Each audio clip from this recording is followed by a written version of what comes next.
Hello, this is Morris Fischer, and I'm here to talk in one of our podcasts on a very important issue, the statute of the limitations. And I'm going to explain in this podcast what is a statute of limitations, why is it so important, and what you need to know about it. We get calls, many calls a week from all over the United States. And unfortunately, some people call about things that happened years ago. And the truth is they may have a really, really great case had they filed their lawsuit years ago, but they didn't. Now, the theory behind statute of limitations, and the limitations actually is the deadline that an employee has to file a lawsuit, or a deadline that the employee has to file with an administrative agency, such as the EEOC. If that time is missed, there is nothing a court can do about it. Short of some catastrophic injury, I mean really bad, someone, heaven forbid, is in a coma, or someone has a brain damage, or miraculously got better somehow, and you really do need medical documentation to show that. Anything short of that, generally speaking, even though this case might be phenomenal and the facts might be incredible, 5 witnesses may testify for you or may even write affidavits that so-and-so harassed you sexually and terrible things were done to you. It doesn't matter. What happens here is that if you miss the statute of limitations, your case will be over. It will be dismissed right away. Now, the theory behind it is that the law wants people to be able to live in peace. So people don't want to have to think about actions they did 5 years ago, for example, so that one day someone will hail them in front of a judge or a jury and make all kinds of accusations. And the ability to live in peace trumps whatever evil here was done in civil suits. Now, in criminal matters, there generally is no statute of limitations on things, so that doesn't apply. There is a question a lot of clients have about the Bill Cosby lawsuits. You have women who claim they were raped and sexually assaulted many, many years ago. So why is it that these people in the year 2015 have the ability to sue Mr. Cosby for activities that took place 20 years ago? Well, the short answer is they don't.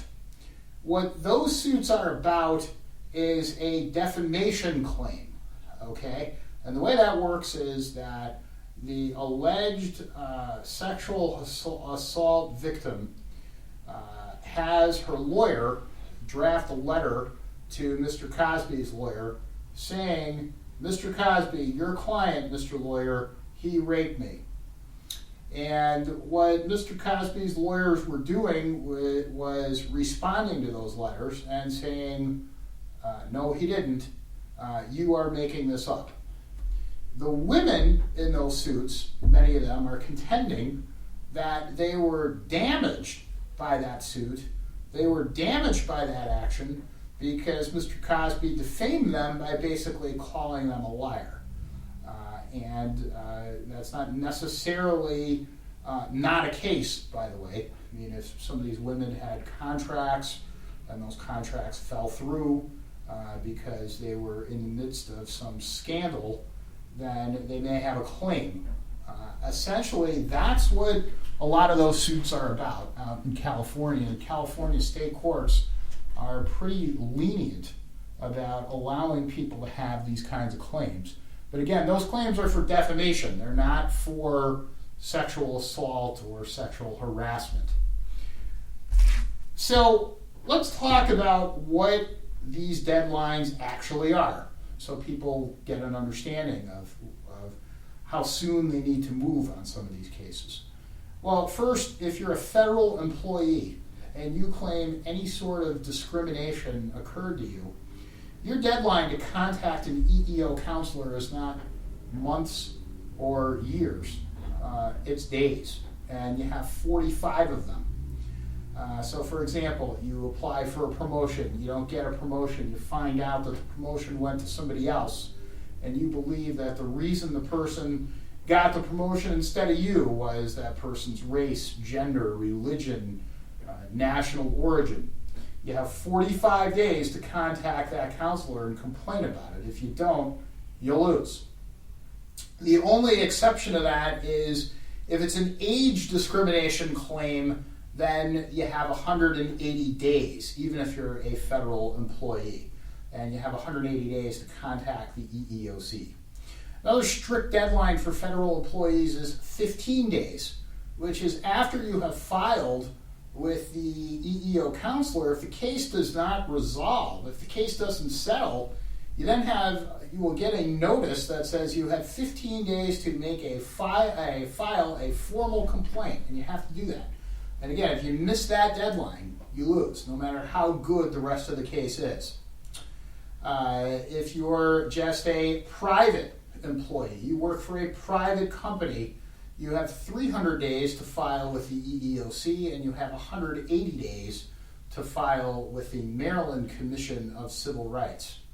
So these dates are really important. Now, aside of the fact that procedurally you can lose your case, there's another element here. I once had a case where the person came to our office, something with like a week before his statute of limitations expired, and we were successful in filing his claim, and he did file a claim, and it was not dismissed. I will tell you, though, that the jury had some serious questions about the merits of this guy's claim for a few reasons, and one of them was that this person waited so long to file his claim. And generally, juries don't like that.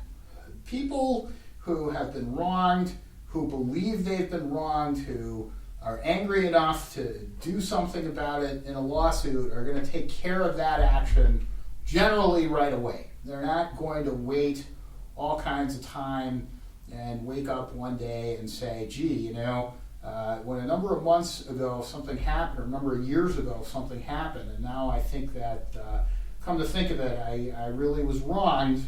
Let me do something about it now. Fact finders don't take those claims as seriously, because what they're looking at is if the person was really injured and really felt this was retaliation or discrimination, they would have done something about it right away.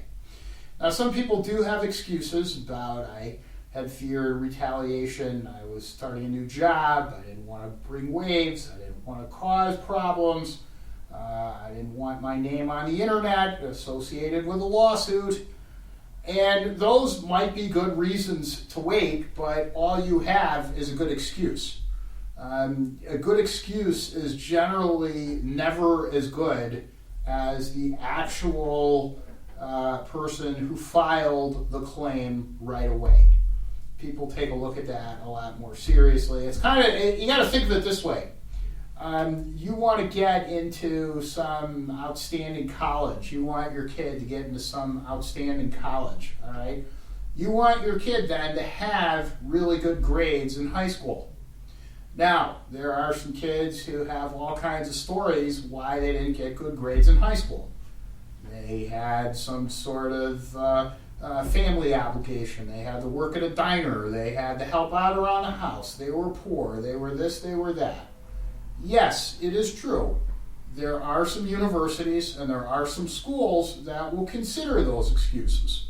And they may accept your child, okay? But the majority of them, of really top colleges and universities, are not going to do that. They're going to say, look, all this is a good excuse, okay? So remember, a good excuse is never as good as the actual thing that people will judge your case on. So what should you do about it? If you think that you were retaliated against, or you were discriminated against, or you blew the whistle and that's the reason that something happened to you, or there was a contract that you signed with your employer and the contract wasn't honored by the employer, then you should take action much sooner rather than later.